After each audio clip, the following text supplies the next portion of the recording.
Contrairement aux idées reçues, la sodomie n'est pas réservée qu'aux homosexuels, parce que les hétéros aussi en font la pratique.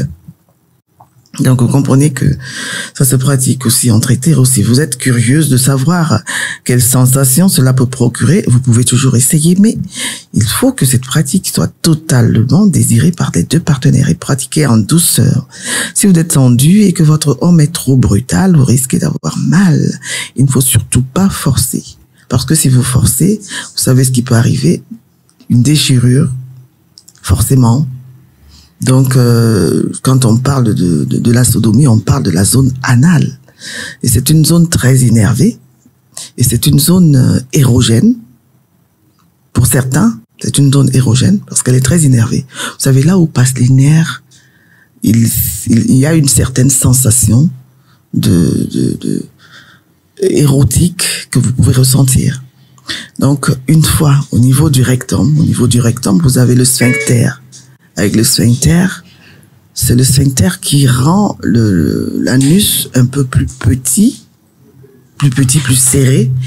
Et c'est ça qui donne, donc, qui procure la sensation de bien, de ce qui est bon par rapport à l'acte sexuel. Mais cependant, lorsqu'il est brutal, donc, votre homme, votre partenaire, les causes parfois sont, parfois irréversibles. Parfois. On peut toujours y remédier, mais parfois, c'est irréversible parce que c'est là où on parle maintenant de porter des couches, de porter ci, de porter ça. Donc, faites très attention lorsque vous choisissez votre pratique sexuelle. En quoi consiste donc cette sodomie et pourquoi les hommes en sont-ils friands? Pourquoi les hommes sont friands de la sodomie? J'ai commencé par vous l'expliquer.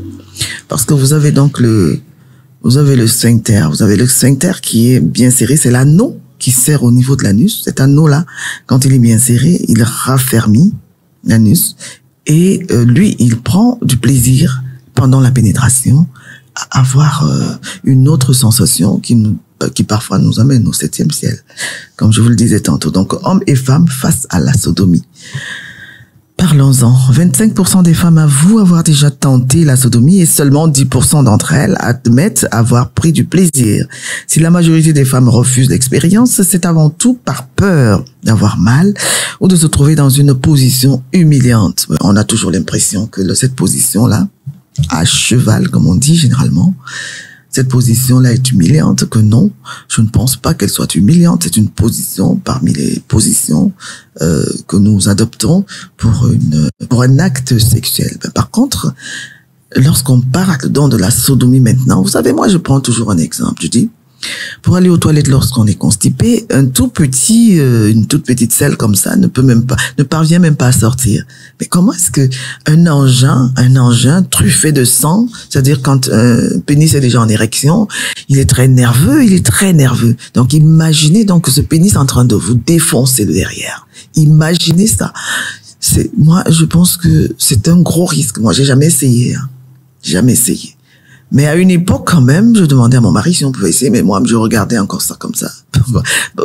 Il n'aimait pas, moi aussi, j'hésitais, mais bon, j'ai jamais essayé. Je suis jamais parvenu, donc vous comprenez que c'est un peu compliqué. C'est quelque chose de compliqué. Donc, lorsque un engin comme celui-là, en érection, bourré de sang, parce que qu'est-ce qui met le pénis en érection? C'est parce qu'il se gorge de sang. Et lorsqu'il se gorge de sang, on a donc ce phénomène-là. Et maintenant, vous dites qu'il est très nerveux, et il va rentrer en vous par derrière. Déjà par devant, parfois c'est difficile, et par derrière, ça doit être encore pire. Vous comprenez que c'est compliqué. Ça va faire mal. Vous-même essayez même avec votre doigt. Essayez avec votre doigt. Vous n'y parviendrez pas. Parce que vous avez 2 paliers au niveau de l'anus. Vous avez 2 paliers. Vous avez d'abord le premier palier lorsque vous introduisez votre doigt seulement. Vous avez celui-là et avant d'arriver donc au sphincter, parce qu'avant d'arriver au sphincter, il y a un petit espace au milieu qui est vide. Et maintenant donc vous poursuivez la course et vous arrivez au sphincter, qui est donc cet élastique qui entoure votre anus. C'est à partir de là que vous rejetez vos selles.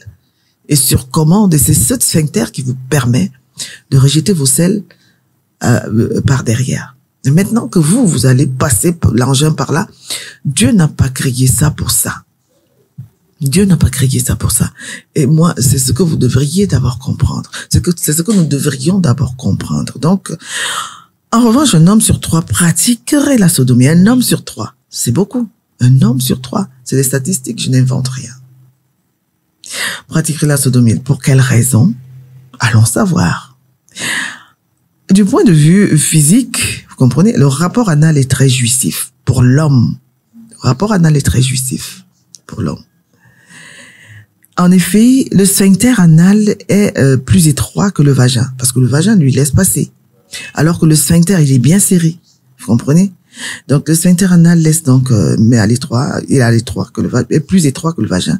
Il comprime donc davantage le sexe de l'homme et lui procure plus de sensations. Avec un partenaire doux et expérimenté, ici, elle laisse de côté ses appréhensions. Une femme peut rapidement apprendre à apprécier la sodomie. L'anus est une zone très sensible, véritable source de plaisir. Ça, c'est clair. Cependant, lorsque vous choisissez donc, vous connaissez au moins les conséquences, nous y reviendrons. Hein. Et comment il faut s'y prendre? Contrairement au vagin, l'anus ne se lubrifie pas naturellement, parce que c'est pas créé pour ça. L'anus n'a pas été créé pour un coït ou un acte sexuel. Non. L'anus, c'est pour déféquer. Mais nous, on a transformé ça parce que nous sommes très forts. Nous avons l'imagination très fertile. On a découvert que là-bas se trouvait aussi quelque chose de sensuel, quelque chose de, comment on appelle ça? Le Graal du plaisir. Parce que là se trouve aussi le Graal du plaisir. L'anus. Comment est-ce qu'ils ont découvert ça? Moi, j'en sais rien. Quels sont donc les risques pour la sodomie? L'anus est une zone fragile. Cependant, si vous voulez faire l'expérience, allez-y. Personne ne vous arrête, mais seulement les conséquences parfois sont irréversibles. Ça, moi, je vous le dis. Quand vous entendez souvent que quelqu'un met des couches adultes, c'est à partir de là, parce que lorsque le rectum, lorsque le sphincter casse, c'est comme l'élastique de votre culotte. Lorsque cet élastique casse, la culotte tombe. Il n'y a plus rien qui retienne la culotte entre vos reins. Rien. Donc, votre slip tombe et c'est terminé. Si vous décidez donc de tenter l'expérience, soyez certaine que votre partenaire, soyez certaine de votre partenaire et n'hésitez pas à le guider tout au long de votre rapport. Arrêtez donc si vous ressentez une gêne ou une douleur. Je ne vous conseillerais jamais ça. Donc, l'essentiel, c'est le port du préservatif qui était indispensable parce que là, vous savez que là-bas, c'est vraiment les déchets. Si vous allez chercher les déchets, vous en trouverez. Donc, de toutes sortes. Vous allez en trouver des Escherichia coli et tout le reste de tous les bazars de maladies que vous connaissez. Parce que vous-même, vous êtes allé chercher. Jouer au golf en respectant les règles. L'étiquette, c'est jouer avec le matériel approprié.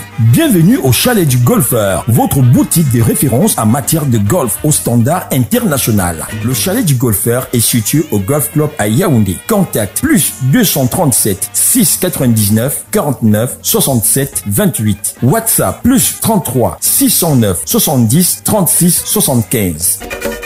Chalet du Golfeur, là où le golf commence.